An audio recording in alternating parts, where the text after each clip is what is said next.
ओम शांति। तो आजकल हम देखते हैं कई केसेस ऐसे आते हैं कि बहनें अपने घरों को संभालते संभालते इतना थक जाती हैं, इतना टूट जाती हैं, इतना परेशान हो जाती हैं कि वो सोचती हैं कि शायद मेरा तो जीवन ही व्यर्थ है, इससे अच्छा तो ऐसा जीवन जिए ही नहीं। लेकिन देखो, ऐसे कमज़ोर विचार कभी अपने मन में ना लाएं, बल्कि अपने आप को स्वयं जागृत रखें, सदा अपने आप को खुशी बनाए रखें। कई लोग कहते हैं कि इस बात को कहना तो बड़ा सरल है कि अपने मन के विचारों को खुशी बनाएं, सुख में रहें, लेकिन करना बड़ा मुश्किल है। उनके लिए आज हम ये सुझाव देना चाहेंगे कि मान लिया जाए आपके मन में कुछ ऐसे विचार चलते हैं कि हमारे माता पिता ने हमें इतना पढ़ाया लिखाया, इतना सक्सेस बनाया और हमारी शादी इस परिवार में की, और यहाँ आके आप अच्छे से अपने परिवार को संभाल रहे हैं, सास ससुर की सेवा करते हैं, पति का भी ध्यान रखते हैं, घर के सारे काम काज भी आप करते हैं, अपनी पूरी दिनचर्या करते हैं, लेकिन पूरे घर के अंदर एक भी व्यक्ति ऐसा नहीं जो आपको कोई ये कहे कि आपने तो बहुत अच्छा कर दिया, है ना। तो कई घरों में ऐसी परिस्थितियां बन जाती हैं और ऐसी बातों को सोच सोच कर जो बहनें जिनके साथ ऐसी समस्याएं आती हैं वो क्या होती हैं, वो उन बातों को अपने मन के अंदर रखती रहती हैं, क्योंकि वहाँ उनकी कोई सुनने वाला भी नहीं है और ना सुनने के कारण वो किसी से कह भी नहीं पाती हैं, बोल भी नहीं पाती हैं। तो वो अपने अंदर ही अंदर उन बातों को मन में रखती रहती हैं, जिनसे उनका सिर भी बहुत भारी हो जाता है और धीरे धीरे वो डिप्रेशन की तरफ जाने लगती हैं। तो ऐसी बहनों के लिए हम ये सुझाव देंगे कि आपको घबराने की ज़रूरत नहीं है, क्योंकि इंसान की दी हुई दुआ तो हमारे थोड़े ही समय के काम आती है। ऐसे तो किसी परिवार में होना नहीं चाहिए, क्योंकि जब कोई किसी के आप घर में बहू लेकर आए, उसको लक्ष्मी का दर्जा आपने दिया, आपने ये वायदा भी किया कि हम उसको सदा खुश रखेंगे, तो उस अनुसार उसकी बातों को अगर कोई छोटी मोटी कमियां भी होती हैं तो उनको संभाल लेना चाहिए। क्योंकि जब आपकी बेटियों से अपनी बेटियों से कुछ कमियां अगर हो जाती हैं या वो किसी कार्य को करने में थोड़ा नाकमीन कर देती हैं, तो आप उन्हें थोड़ी डांटते हैं, एक आध बार कहकर फिर आप खुद उनको सहयोगी बन जाते हैं। तो ऐसे बहू के साथ भी आप अपना व्यवहार ऐसे ही बनाएं। लेकिन अगर ऐसा माहौल नहीं मिल पाता है किसी बहन को, तो उसमें वो अपने आप को कैसे खुशी रखे, कैसे सुखी बनाए। तो उसके लिए उस बहन को हम यही राय देंगे कि वो जो भी कार्य कर रही हैं अपने दिनचर्या के, सास ससुर को संभालना, परिवार को संभालना, घर के सारे काम काज करना, तो उन काम को वो प्रेम भाव से करे, अपना कर्तव्य समझकर करे। तो अपने सभी काम काज को करते हुए आप यही सोचें, अगर किसी मनुष्य ने मेरी तारीफ़ ना भी की हो तो क्या बात है, लेकिन परमात्मा तो अच्छे का फल हमें अच्छा ज़रूर मिलता है।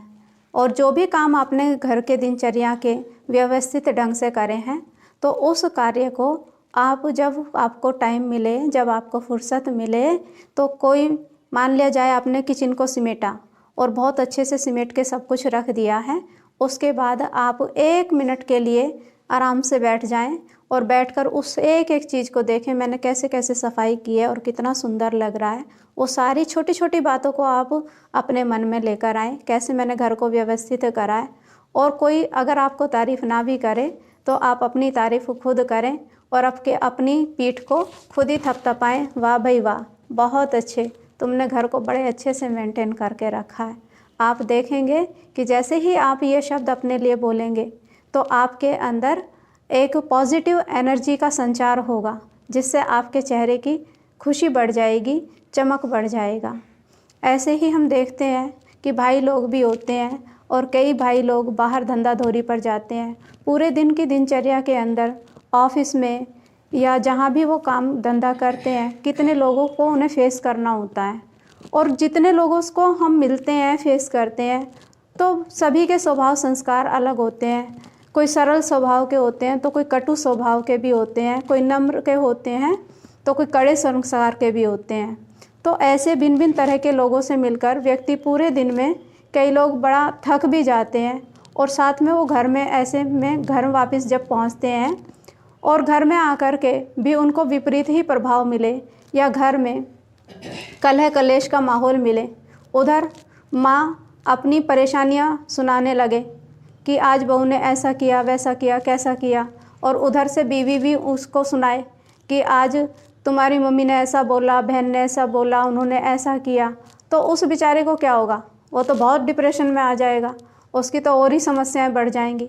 और ऐसे समय पर मनुष्य ना माँ को कुछ कह सकता है, ना पत्नी को कुछ कह सकता है।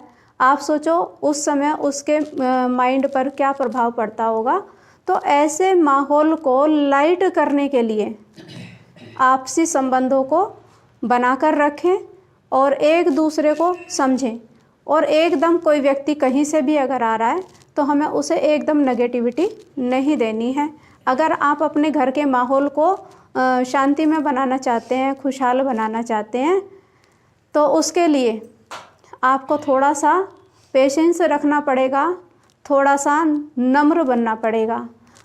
अगर परिवारों के अंदर एक ने कोई बात कही और दूसरा उसको सहज ही संभाले, तो इन परिस्थितियों को हम सहज ही निमट सकते हैं और घर के माहौल को बचा सकते हैं। नहीं तो हम देखते हैं कि छोटी छोटी बातों से ही मन में मुटाव आ जाते हैं, परिवारों में गांठें बन जाती हैं और इतना भारीपन आ जाता है। कई परिवारों में तो विच्छेदन तक हो जाते हैं। परिवारों में रहने के साथ साथ एक दूसरे की शक्ल तक नहीं देखना चाहते। तो देखो, अपने परिवारों को बनाए रखने के लिए थोड़ा सा अपने आप को मोल्ड करें। कोई हमारी प्रशंसा करे या ना करे, कोई हमें समझे या ना समझे, लेकिन हम तो खुद को खुद समझें। तो सबसे पहले खुद की खुद ही पहचान करें कि वास्तव में मैं क्या हूँ। और जो भी हम छोटे छोटे कार्य दिनचर्या में कर रहे हैं, तो उसकी तारीफ़ अगर कोई करे या ना करे, मैं अपनी तरफ से अच्छे कार्य करता जाऊँ और उस परमात्मा को समर्पित करता जाऊँ, तो एक ना एक दिन उसका फल मुझे मिलेगा ज़रूर। तो ऐसे ही हम आपको यही शुभ भावनाएं और शुभकामनाएं देंगे कि कभी भी दिल शिकस्त ना हो। सदा अपने मन को धैर्यवत रखें, पेशेंस से काम लें, और कोई तारीफ़ करे या ना करे, लेकिन अपनी तारीफ़ खुद करें और अपने आप को खुद जागृत रखें। तो आप देखेंगे कि आपकी विजय निश्चित है। ओम शांति।